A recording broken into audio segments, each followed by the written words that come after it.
Pada video ini kita akan bahas tentang portainer. Jadi untuk teman-teman yang biasa menggunakan Docker dengan mode CLI atau dengan command line, kali ini kita akan menggunakannya dengan mode GUI atau dengan web UI-nya ya, web user interface-nya. Oke, untuk instalasinya teman-teman bisa pergi ke dokumentasi dari portainernya. Nanti linknya akan saya cantumkan di deskripsi supaya tidak bingung. Nah, kalau yang saya baca di sini, portainer menyediakan dua versi. Yang pertama ada CE dan yang kedua ada BE ya, ada Business Edition dan juga Community Edition. Untuk yang Community Edition ini yang free, untuk yang bisnisnya yang berbayar. Kita akan menggunakan yang CE atau yang Community Edition. Untuk cara installnya, teman-teman tinggal scroll ke bawah, di bagian deployment disediakan cara installnya. Jadi yang pertama kita membuat volume terlebih dahulu. Kita copy aja. Teman-teman buka terminalnya. Pastikan di device kalian ya, di teman-teman ini udah terinstall Docker, saya nggak akan jelaskan di video ini. Jadi silakan cari referensi lain atau dari website Dockernya. Yang pasti di video ini saya sudah menginstalnya terlebih dahulu. Oke, kita tinggal langsung aja, langsung di paste saja. Nah, jadi di sini kita akan membuat Docker volume, kemudian nama volumenya adalah portainer data. Untuk melihatnya, kita bisa pergi Docker volume ya.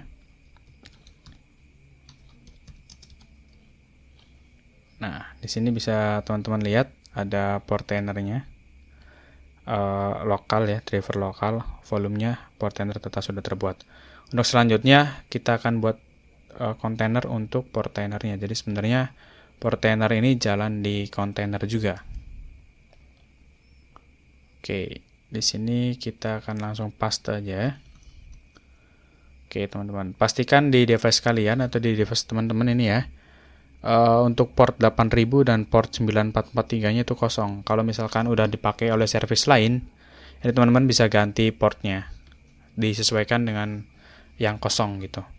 Oke, di sini karena saya belum pakai port 8000 dan juga 9443, jadi masih aman harusnya. Jadi nanti tinggal enter aja. Nanti kita akan tunggu prosesnya ya. Setelah enter nanti dia akan pulling image dari Docker Hub-nya gitu. Kita tunggu sampai selesai.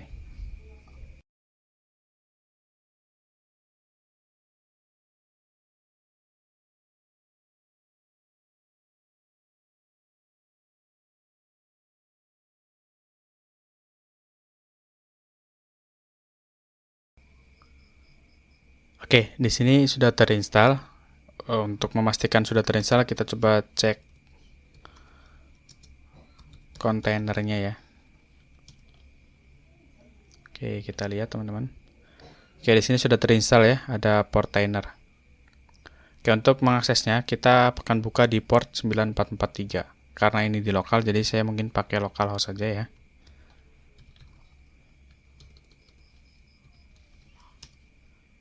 Nah, nanti untuk tampilan awalnya seperti ini. Nah, jadi dia itu menggunakan SSL, jadi kita harus menambahkan HTTPS ya untuk mengaksesnya.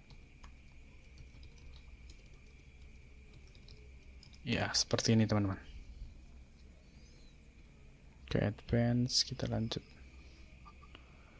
Oke, untuk tampilan awal nanti di sini diberi dua pilihan, apakah kita portainer yang awal instalasi gitu, maksudnya masih fresh, atau yang mau restore. Jadi sebelumnya teman-teman udah punya portainer nih, terus rusak atau mau pindah device, jadi nanti tinggal import aja gitu. Di sini ada pilihannya, tinggal restore lah istilahnya ya.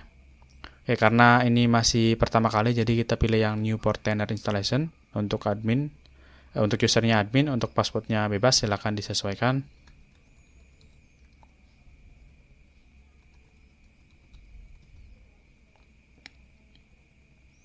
Oh, ini nggak mau ya, passwordnya harus 12 karakter.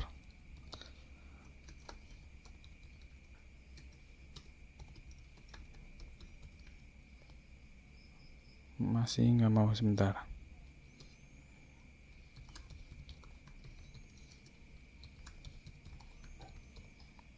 Nah, mau. Oke. Create user ya. Nah, ini yang pertama nanti kita akan pilih yang get started.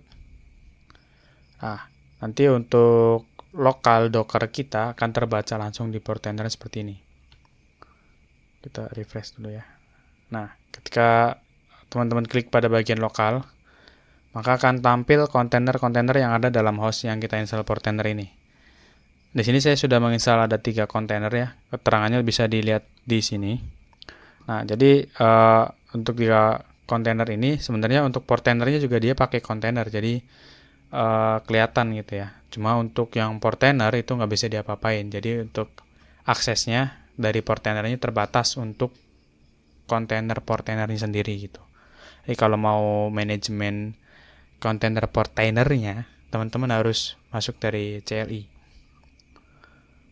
Oke, kita akan coba review sedikit ya tentang tampilan Portainer dan juga fitur-fiturnya gitu. Saya nggak akan jelaskan semua, kita akan bahas singkat-singkat aja.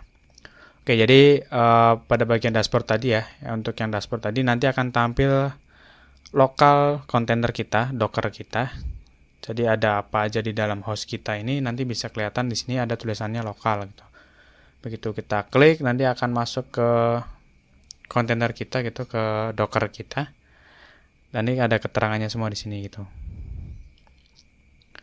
Oke, teman-teman.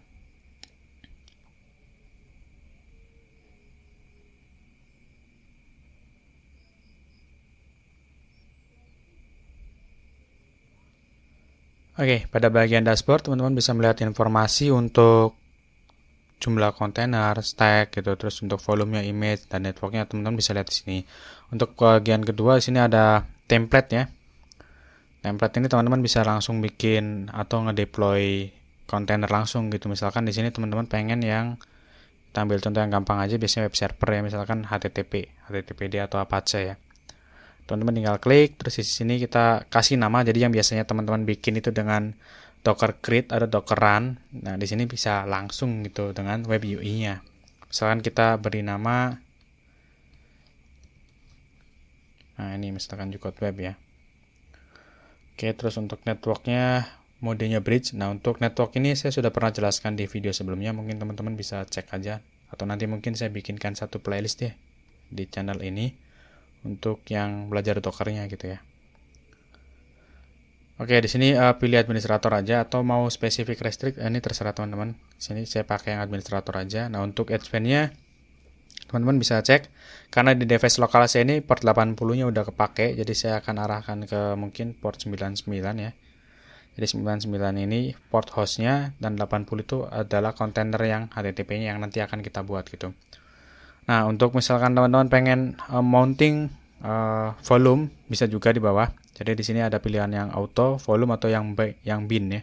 Ya kalau yang bin ini teman-teman mungkin bisa pakai yang misalkan punya pad di host untuk di binding ke kontainer itu bisa. Ini sama aja kayak di CLI cuma memang tampilannya GUI gitu. Oke, kita nggak pakai ya. Jadi kita pakai yang auto aja. Kemudian di bawah sini ada host entry file ya. Ini kalau misalkan teman-teman pengen merubah hostname di dalam Dockernya bisa nambahin di sini gitu. Misalkan kayak alamat IP, DNS atau hostname-nya gitu. Kita nggak pakai. Untuk label ini sebenarnya untuk manajemen label aja supaya gampang ya. Biasanya kalau untuk yang scalable atau yang udah cluster gitu, teman-teman perlu label karena nanti akan bingung untuk memanage-nya. Kita nggak pakai dulu untuk hostname dan segala macam. Udah aman sih harusnya. Nah, kita tinggal klik deploy container. Ketika deploy nanti akan ada proses loading jalan kayak gini ya. Jadi kalau udah sukses akan muncul notifikasi berhasil atau gagalnya gitu. Nah, ini tergantung dari cepat atau lambatnya koneksi juga ya karena dia pulling image dulu.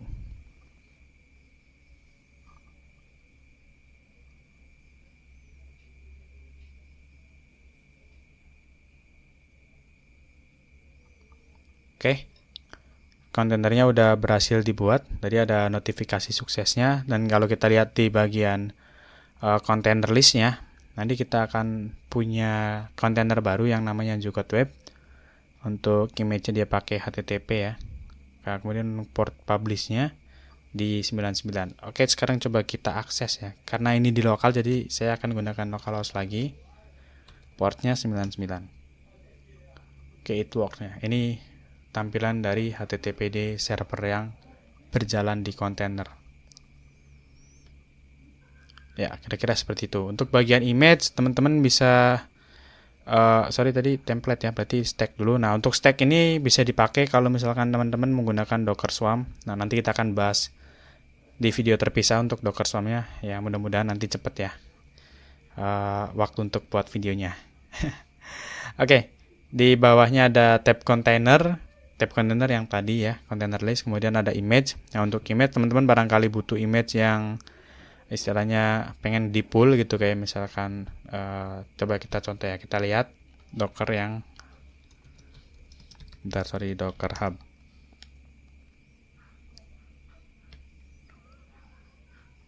Nah, ini misalkan teman-teman mau pakai mau nyari image apa kayak gitu, bisa di sini. Oke, kita langsung sign dulu.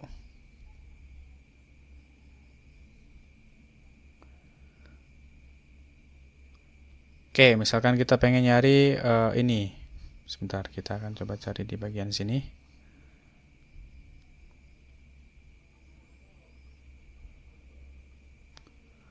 Misalkan kita ingin mengunduh image dari Prometheus misalnya. Nah, ini Prometheus. Prometheus itu dari Prom. Nah, kalau misalkan biasa dengan CLI kan kita langsung docker pull, terus tag-nya ya, namanya seperti ini. Nah, kalau nanti di sana kita bisa tinggal copy aja, sebenarnya sama aja gitu. Cuma yang kita copy pada bagian image-nya aja nih. Kita copy, kemudian kita masukkan ke sini. Nah, untuk tag-nya latest, kita pakai yang paling baru. Atau misalkan teman-teman pengen spesifik, bisa dilihat di tag dari Docker Hub-nya. Nah, nanti di sini tinggal pilih aja tag yang berapa. Misalkan ini ya, kita pakai tag coba pakai yang tag main, jangan yang let's.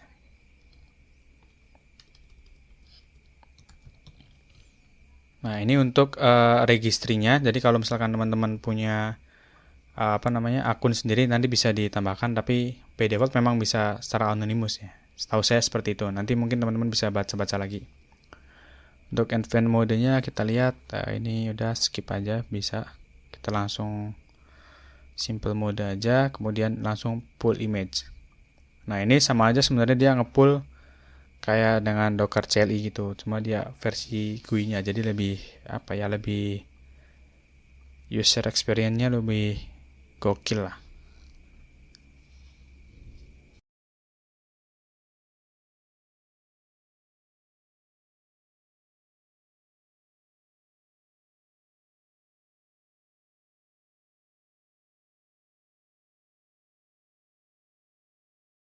Oke, setelah berhasil terdownload, nanti akan ada image baru ya, yang baru kita pull. Oke, tadi ada di halaman 1 ya. Nah, ini Prometheus main berhasil kita pull, tapi statusnya nggak dipakai ya, karena memang kita cuma pull doang gitu. Oke, selanjutnya ada network. Jadi teman-teman yang biasa bikin network dengan Docker create network, di sini bisa langsung tinggal add network aja. Kemudian di sini misalkan kita pakai net monitoring misal. Sorry, sebentar. Ada nggak ya? Oh, nggak ada. Oke, kita ulang lagi. Misalkan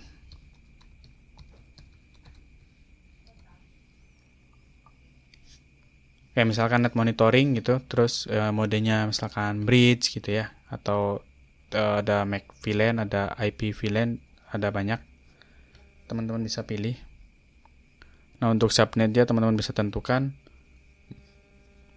Ini kita kosongin aja kali ya. Ini cuma untuk contoh aja. Oke, kalau berhasil nanti akan seperti ini. Jadi teman-teman bisa punya network sendiri gitu, seperti itu. Ini kita hapus lagi aja ya. Oke, untuk bagian bawahnya ada volume. Nah, ini untuk volume adalah biasanya volume yang kalau misalkan kita bikin kontainer kan dia akan otomatis bikin anonymous volume gitu. Di sini juga terbaca. Nah, untuk portainer data yang tadi kita bikin volume udah ada di sini juga. Nah, terus gimana kalau misalkan kita pengen Docker inspect atau Docker log kayak gitu. Nah, balik lagi ke dashboard. Nah, pada bagian kontainer ya. kita pilih kontainer yang mau kita lihat inspect misalkan. Kita klik, kemudian di bagian bawah ini ada inspect nih.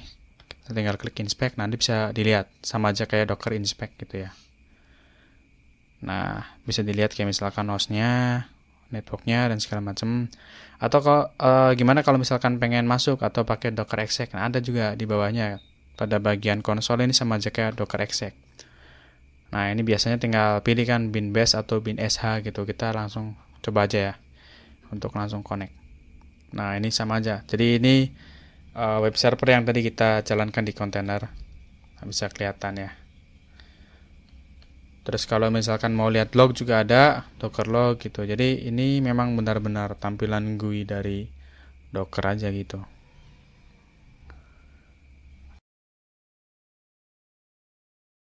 Pada Portainer kita juga bisa menambahkan environment lain. Jadi misalkan kita punya Docker di host lain, kita bisa menambahkan dalam satu Portainer. Tapi ini bukan cluster, jadi hanya untuk menambahkan host lain ke dalam satu Portainer supaya mudah untuk di manajemen seperti itu. Oke, di sini saya punya host lain ya. Jadi yang terinstall Docker kita coba untuk remote. Oh, sebentar saya tuh sudah meremote-nya. Oke, teman-teman di sini.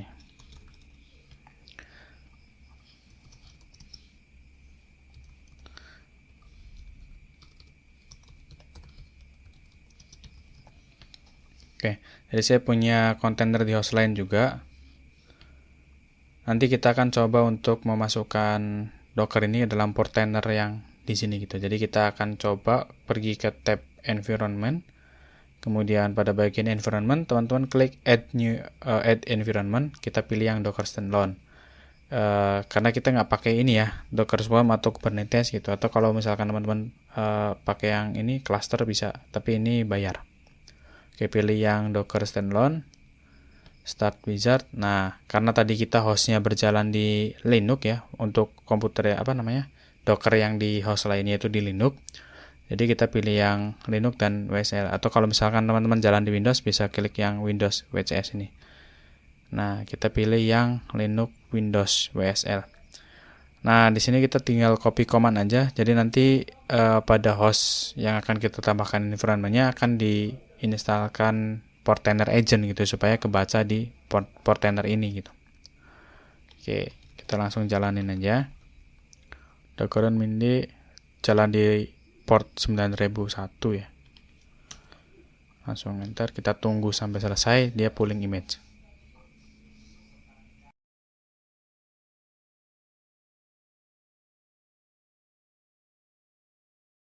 Oke, kalau sudah selesai kita close dulu aja. Nah, sekarang kita tinggal tambahkan host yang baru kita install agent tadi. Kita kasih nama 13 ya. Kemudian IP-nya kita masukkan ya. Portnya 9001, klik connect.